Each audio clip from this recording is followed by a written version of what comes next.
우리나라 1960년생 집띠 인구가 약 85만 명입니다. 58년 개띠, 59년 돼지띠와 61년 소띠까지 약 400만 명이 무더기로 우리나라 법이 정한 65세 노인 대열에 들어서고 있습니다. 그 한가운데 60년생 쥐띠가 있습니다. 이들이 공식 노인 대열에 들어서는 내년 2월쯤에 그냥 고령화 사회를 넘어서 초고령화 시대를 맞이하게 되는 것입니다. 전체 인구의 20%인 1000만 명 이상이 노인인 세상입니다. 베이비붐 세대의 한복판에 있는 이들은 60살 한갑이 됐을 때는 별다른 느낌을 실감하지 못했습니다. 우리 사회 분위기가 한갑잔치 안 한 지 오래고 한갑을 그냥 50대의 연장선으로 자신의 팔팔한 건강만 믿고 그냥 저냥 하다 보니 금방 65세가 된 것입니다.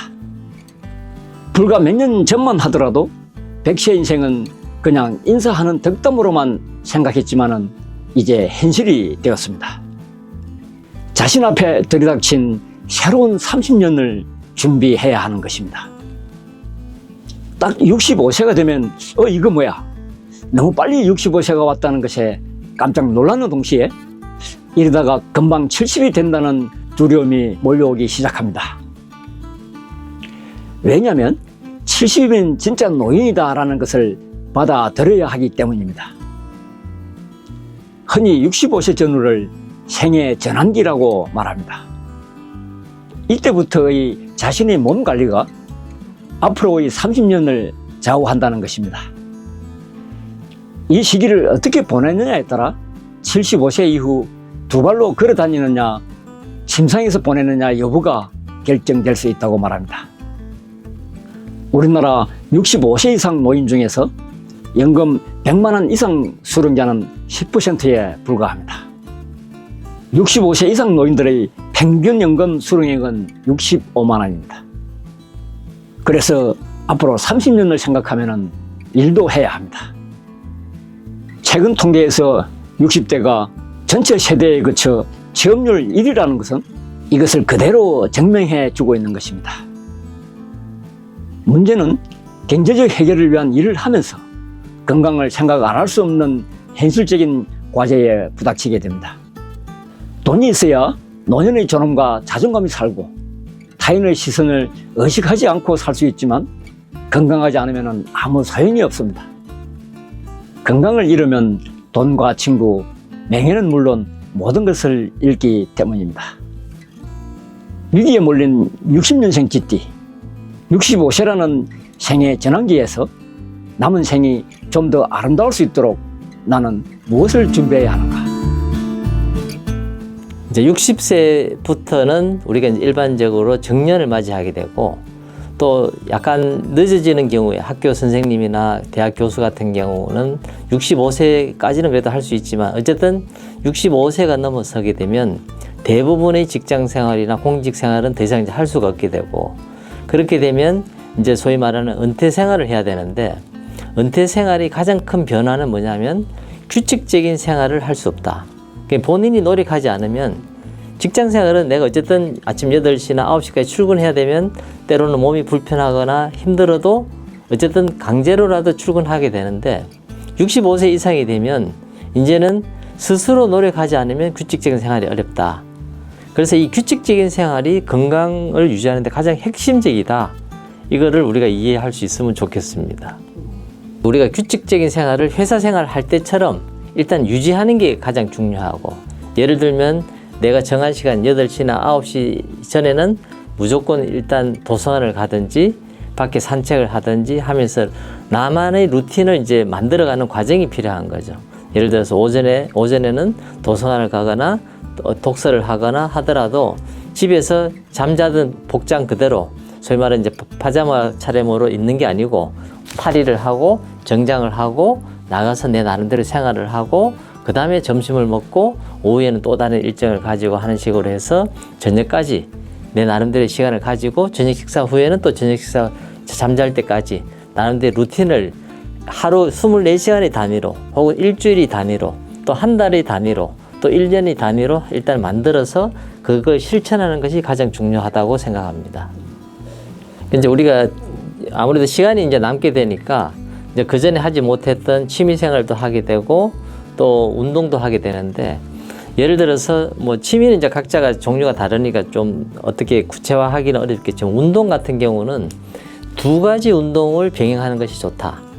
예를 들어서 혼자서 조용하게 나만의 명상도 하고 요가도 하고 하는 운동하고, 또 하나는 같이 하는 운동. 그러니까 사람은 서로가 영향을 주면서 같이 살아가도록 되어 있거든요. 그래서 고립된 생활을 하기보다는 아무리 내가 혼자 산책하는 것이 좋다 하더라도 혼자서 산책하는 것도 일주일에 한 두세 번 하고, 또 같이 하는 운동, 특히 서로가 오가면서 하는 운동, 같이 탁구를 치거나 테니스를 하거나 혹은 뭐 당구를 치거나 여러 명이 같이 운동하면서 약간의 긴장도 가지고 또 때로는 깔깔대고 웃으면서 할 수 있는 이 두 가지 운동을 같이 일주일 안에 두세 번 정도씩은 계속 기회를 가지면서 규칙적으로 하는 것을 추천해 드립니다. 식생활은 이제 우리는 이제 사고를 바꿔야 되는 게, 과거에는 삼시세끼를 먹어야 된다. 그래서 뭐 우스갯소리로 뭐 삼시기는 집에서 구박을 받는다 뭐 이런 이야기를 하는데, 실제는 나이가 들면서 우리 세포가 움직이는 게 줄어들거든요. 그러면 젊은 애들은 운동을 일주일 동안 안 해도 웬만큼 많이 먹어도 살이 안 찌는 이유가 세포 자체가 벌써 에너지를 쓰기 때문에, 젊은 애들은 누워 자더라도 세포가 막 왕성하게 움직이면서 에너지를 쓰니까 먹어도 살이 덜 찐다면, 이제 나이가 들면은 내가 먹는 걸 줄였는데도 자꾸 뱃살이 나오고 살이 찌는 거는 내가 세포가 쓰는 에너지가 적기 때문에, 거기에 맞춰서 일단은 에너지를 먹는 걸 좀 줄여야 되고, 두 번째는 탄수화물의 양을 결정적으로 줄여야 됩니다. 그래서 나이가 들면 탄수화물을 해결하는, 그러니까 당뇨에 가까운 그 혈당이 올라가는 경우가 대부분이기 때문에, 그래서 그거보다는 뭐 계란을 삶아 먹거나 혹은 단백질의 양을 늘리고 밥의 양을 대폭 줄이고, 그 다음에 야채의 양을 늘리고 그 샐러드 위주의 식사를 하고 하면서, 식사를 뭐 아침 같은 경우는 뭐 계란 뭐 후라이 한두 개 정도 먹고 끝내거나 뭐 야채 좀 먹는 정도 이렇게 해서 끝내고, 점심 저녁도 양을 아주 줄이는 것이 중요합니다. 특히 저녁 식사 이후에 야간에는 식사를 하지 않도록 하면서 본인이 체중 조절을, 체중을 계속 이렇게 측정해 가면서 내가 비만해지지 않는지를 보는 것이 중요하다고 생각합니다. 이제 뭐 저도 지금 65세지만 이제 일을 하고 있고, 뭐 지금 내시경도 하고 수술도 하고 젊을 때처럼 계속 이렇게 하려고 하다 보니, 이제 장점은 뭐냐면 이제 젊은 사람들하고 같이 어울릴 수 있으니까 굳이 뭐 젊은 사람들이 나하고 좀 시간 좀 내서 대화해달라 이렇게 이야기하지 않아도, 직장에서 어쨌든 뭐 이렇게 뭐 만나는 사람들하고 기본적인 대화를 하게 되니까 나도 젊어진 것 같고, 그것이 이제 장점이긴 한데, 그래서 우리가 과거에는 60세, 65세가 정년이다 이렇게 생각했다면, 이 고령화, 특히 초고령화 사회는 적어도 85세까지는 직장 생활을 해야 된다. 일을 할 수 있으면 해야 된다. 이 일을 하는 것이 경제적으로 뿐만이 아니고 내 건강을 지키는 측면에서 굉장히 도움이 된다. 그래서 우리가 이제 첫 번째는 생각을, 이제 정년이다, 나는 이제 은퇴 생활 해야 되겠다라는 생각을 이제 없애고, 다시 내가 85세까지는 일을 해야 돼. 그래야 내 건강도 좋고 또 내가 이 규칙적인 생활을 하면서 젊은 사람들하고 이 교통을 할 수 있으니까 이것이 장점이 있다. 이렇게 생각을 바꾸는 게 제일 중요할 것 같고, 그렇게 하는데 문제는 이제 체력적으로 떨어지기 때문에 이 직장 생활을 젊은 사람들 같이 그렇게 과격하게는 못하고, 내가 직장을 구하더라도 가능하면은 중간에 브레이크를 좀 더 가질 수 있거나 주 5일, 주 6일 대신에 주 한 4일 정도 일을 할 수 있는 직장이면 더 좋고, 그렇지 못하더라도 일단은 내가 일을 하면서 중간에 힘들면 나를 위한 시간, 나를 회복시키는 시간을 좀 더 갖도록, 이제 자녀도 다 크고 독립했고 이렇게 되면 이제는 저녁 시간을 나를 회복시키는 데 쓸 수 있으니까, 일단은 젊은 사람들만큼 일을 못하지만 일단은 내가 한 70세, 75세까지는 젊은 애들만큼 같이 가더라도 뭐 제가 보기에는 큰 문제는 없을 것 같고, 그 이후라도 내가 일의 양을 조금씩 줄이면서도 가능하면 맥시멈으로 할 수 있도록 내가 노력한다면 오히려 내가 그 생활을 좀 더 길게 가져가면서도 충분히 내 역량도 발휘하고 내 건강도 유지할 수 있다. 뭐 이렇게 이야기할 수 있습니다. 뭐 저도 지금 이제 축구를 계속 하고 있는데 이게 뭐 산악 뭐 마라톤을 하든 뭐 그 과격한 운동을 하더라도 진짜 되고 안 되고는 내 몸이 이미 알고 있거든요. 그러니까 내가 그걸 하고 싶다, 한번 해봤으면 좋겠다 하면 저는 하기를 권합니다. 많은 사람들이 이 나이에 무슨 축구야, 이 나이에 무슨 마라톤이야 하더라도 실제로 축구도 90대 되신 분이 축구하는 걸 본 적도 있고, 또 많은 분들이 뭐 70, 80이 돼도 뭐 마라톤을 하든 달리기를 하든 본인 몸에 맞춰서 일단 해보고 나면 이 내가 이제 이 나이에는 안 돼 라고 하는 생각을 걷어내는 게 중요한 거지. 내 몸은 지금 고령화 사회에서 특징은 건강 상태가 뭐 30대, 40대 못지않게 지금 달리기도 할 수 있고 할 수 있거든요. 단지 그때만큼 스피드가 빨리 나지는 않겠지만 그래도 몸이 움직이는 거나 이런 것들은 저는 충분히 가능하다 이렇게 생각합니다. 이제 65세부터는 이제 지하철이라든지 뭐 이런 것들이 이제 무료가 되면서 이런 시스템들이 이제 초고령 사회로 가면 이제 법적으로도 이제 고령에 대한 그 나이를 이제 옮겨야 된다, 더 상향시켜야 된다 하는 움직임이 나타나듯이 실제로 우리는 초고령 사회에 진입했음에도 불구하고 사회적으로 혹은 또 정치적으로 어떤 법적인 이런 것들이 준비가 아직 덜 됐기 때문에 결국은 그런 이 사회적인 준비를 보고 내가 준비를 하면 너무 늦고, 그거에 앞서서 내가 이미 이제 개인적으로는 초고령 사회에 준비를 해야 되는데, 가장 중요한 것이 아까 말씀드린 것처럼 생각을 바꿔야 된다.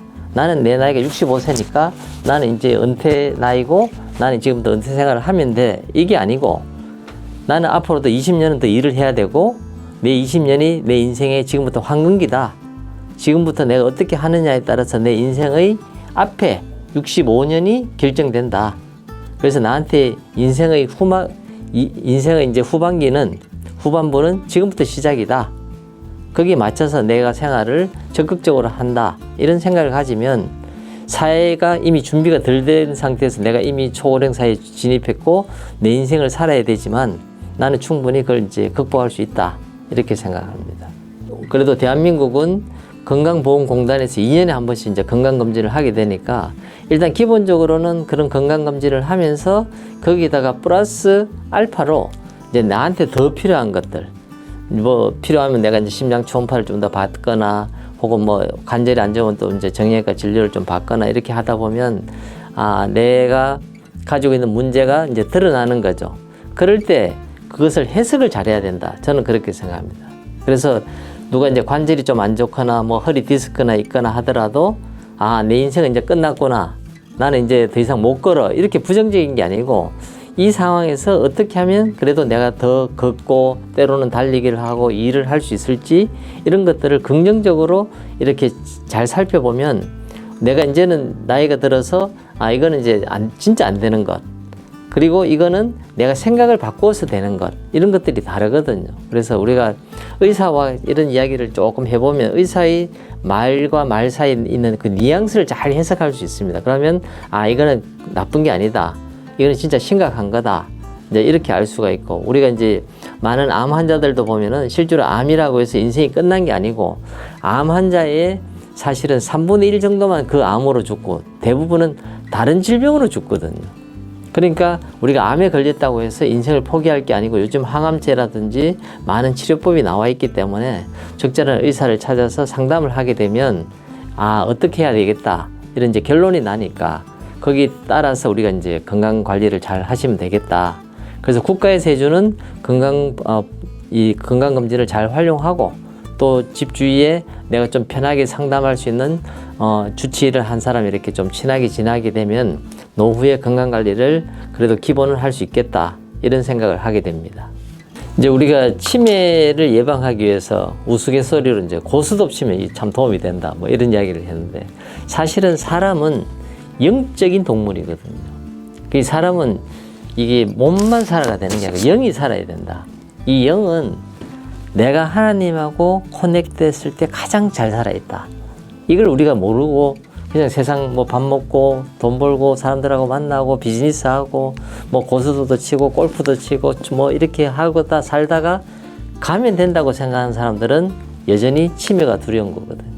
그러나 영적인 걸 아는 사람은 영적인 활동을 하게 되면 이게 치매가 상당 부분 해결이 된다. 왜냐하면 영적인 활동이라는 거는 교회에 다니는 사람들은 잘 아시겠지만 찬양하고 늘 성경 읽고 이제 삶 자체가 그리고 사람들을 만나서도 저 사람한테 관심을 가지게 되면 내가 확 움직이거든.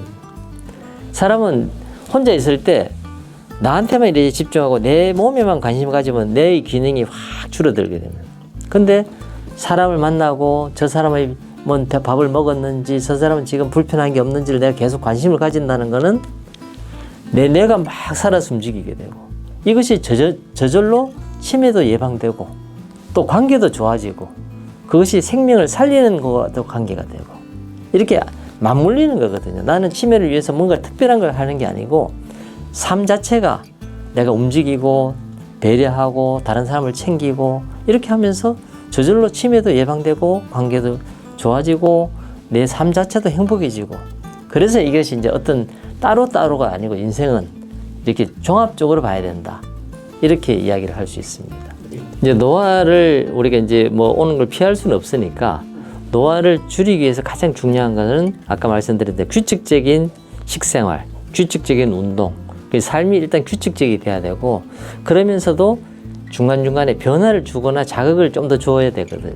그렇게 하려면 우리가 독서도 많이 하고 뇌를 이제 어쨌든 많이 움직이는 게 좋으니까 이 운동을 하면서도 때로는 땀을 좀 뻘뻘 흘리는 운동도 하고 뭔가 이렇게 좀 자극적인 거 때로는 일주일에 한 번 정도는 뭐 산에 가서 이렇게 좀 땀도 흘리고 때로는 운동도 좀 격렬한 운동도 하기도 하고 그리고 독서도 규칙적으로 하고 하면서 사람들과의 만남을 좀 더 늘릴 수 있도록 그러나 이제 사람을 만나더라도 그냥 무의미하게 뭐 고스톱을 치거나 이렇게 시간을 보내기보다는 아주 깊이 있는 철학적인 대화를 하거나 문화생활을 하거나 하면서 인생을 또 반추해 보면서 이렇게 하게 되면 우리가 내 스스로 느끼는 마음의 평정함, 이 편안함이 있을 때 이 삶도 길게 오랫동안 가면서 노화도 줄이면서 정상적인 관계를 할 수 있지 그렇지 않으면 내가 오래 산다고 해서 삶의 질이 떨어지면 오래 산다는 게 의미가 없거든요.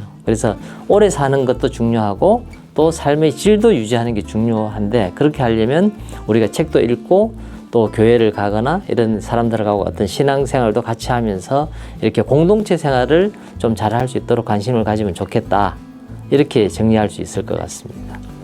이제 많은 사람들이 가족 관계를 힘들어하고 사실은 이 뭐 아내와의 관계 혹은 뭐 남편과의 관계 또 자녀들과의 관계에서 실제로 식사를 하지만 진솔한 대화를 하기는 어렵거든요. 근데 식사를 하더라도 그냥 밥 한 끼 먹고 그냥 우리 잘 먹었다 끝 뭐 이렇게 형식적으로 흘러가는 경우가 많은데 사실은 이 부부 관계에서도 혹은 자녀와의 관계에서도 두 사람만의 친밀함을 회복하는 게 중요합니다.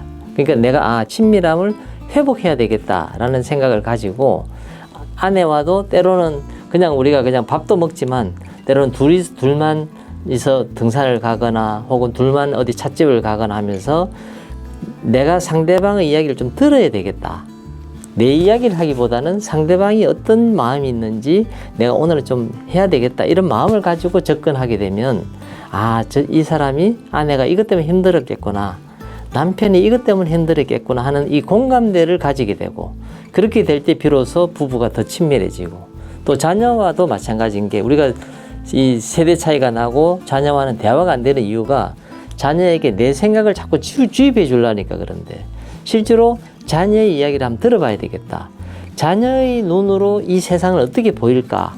자녀가 예를 들어 30살이다, 뭐 35이다 할 때 너 왜 결혼 안 하나? 너 결혼해야지. 뭐 이렇게 이야기하기보다는 자녀가 왜 결혼을 안 할까? 본인도 누구보다도 결혼을 더 잘하고 좋은 사람 데리고 와서 소개시켜주고 싶을 텐데 본인이 안 될 때 그 마음을 내가 헤아리고 기다려주고 차를 한잔하면서 친밀감을 회복시키면서 이렇게 하게 되면 본인 스스로 말을 하거든요. 본인이 말할 때까지는 기다려주고 본인이 참 지금 힘든 세월을 보내는구나 하면서 이걸 공감해주고 기다려줄 줄 안다면 조금씩 회복이 된다. 그러니까 가족이든 뭐 주위 사람의 관계가 이렇게 서먹하게 된 게 어느 날 한번 말다툼이 있어서 서먹해진 게 아니고 오랜 세월 동안 내가 준 상처로 인해서 상대방이 이렇게 말문을 닫아버린 거거든요. 그렇다면 이걸 회복시키는 거는 내가 한번 차를 사주고 한번 밥을 사주고 용돈 한번 줬다고 해서 회복되는 게 아니고 오랜 세월에 걸쳐서 밥 먹을 때마다 만날 때마다 기다려주고 그 사람 자녀의 그 마음속으로 들어가서 얘가 얼마나 힘든 삶을 살고 있는지를 공감해주면 어느 순간에 상대가 이렇게 다가오고 말문을 열면서 서로가 진짜 마음으로 전달되는 대화들을 할 수 있게 된다. 이 이야기를 또 할 수 있습니다. 일본 같은 경우는 이미 선진국에 빨리 진입을 했고 그러면서 이제 그 국민들의 영양 상태가 어느 정도 이제 충분히 이렇게 보급되기 시작했기 때문에 우리나라보다는 초고령 사회로 빨리 진입을 했고 우리나라는 이제 경제 개발이 늦게 됐기 때문에 이제 늦게 초고령 사회에 진입하는 거 말고는 사실 일본이나 우리나라나 큰 차이는 없는 것 같고 우리가 지금 이제 일본의 모델을 따라가고 있다. 우리나라는 뭐 경제도 그렇고 사회 시스템도 그렇고 많은 부분이 일본의 그 시스템을 많이 따라갔는데 오히려 이제 우리나라는 일본이 겪었던 그런 초고령 사회가 되면서 일본은 이제 잃어버린 30년을 겪는 그런 시대가 왔다면 우리나라는 오히려 그런 초고령 사회에 진입하면서도 경제적인 활력이라든지 이런 것들이 오히려 일본을 능가하는 모습으로 나타난다. 그러니까 잠재된 국민의 잠재성은 한국 사람이 가지고 있는 잠재성이 훨씬 더 높다. 에너지가 저는 더 많다 이렇게 생각하거든요. 그러니까 우리가 지금까지는 일본을 모델로 했다면 이제는 일본을 넘어서는 또 다른 초고령 사회의 모델을 우리가 이제 제시해야 된다. 지금 우리는 그 길을 가고 있다. 그래서 우리가 일본처럼 되고 일본처럼 이렇게 가고 말 것이다라는 생각보다는 일본을 넘어서는 또 다른 초고령 사회의 어떤 모델이 소위 말하는 이제 K 문화처럼 K 초고령 사회가 나타날 것이다. 저는 우리 이제 뭐 친구들한테 제가 개인적으로는 어떤 이야기를 하느냐면 지금까지 인생을 살면서 우리가 잘 살아야 되는 공부를 안 했거든요. 그럼 어떻게 하면 인생을 잘 살 수 있나? 어떻게 하면 인생을 정말 행복하게 살 수 있나? 이렇게 살려면 잘 사는 공부를 해야 되고 행복하게 하는 공부를 해야 되는데 우리는 그런 공부는 안 하고 좋은 학교 가고 좋은 기술을 배우는 것만 급급하게 살아왔거든요. 그래서 이제 직장 생활도 잘하고 돈을 많이 벌고 여기에 관심을 갖고 있다 보니까 어느 날 세월이 이제 65년이 지나고 이제는 나머지 30년을 잘 살아야 되는데 여전히 우리는 잘 사는 것, 행복하게 사는 것에 대한 공부가 안 돼 있다. 아, 이런 것들을 우리가 모르고 살았구나. 그래서 그걸 공부하게 되면 내 인생이 해석이 되고 내 인생이 해석이 되면 내 옆에 있는 내 아내나 내 남편의 인생도 해석이 되고 내 자녀의 삶도 보이고 그래서 이 자녀들에게 남겨줄 게 내가 돈이 아니고 이 애들이 정말 중요한 교훈을 하나 안고 살아야 되는데 그것을 무엇으로 줄 것인가 할 때 내 삶이 절대 교훈이 되지 못하거든요. 아이들은 내가 어떻게 살았는지가 중요한 게 아니고 내가 얘들한테 남긴 그 모습을 보면서 아버지가 이걸 중요하게 생각했구나. 이 모터를 보면서 살아갈 텐데 이것을 줄 때 내가 그거에 대한 공부가 돼 있느냐 할 때 저는 이거를 우리가 공부를 하고 나머지 30년을 준비하면 참 좋겠다 이 생각을 하고 있습니다. 삶 자체가 그렇게 흘러가야 된다. 뭐 이런 이야기죠.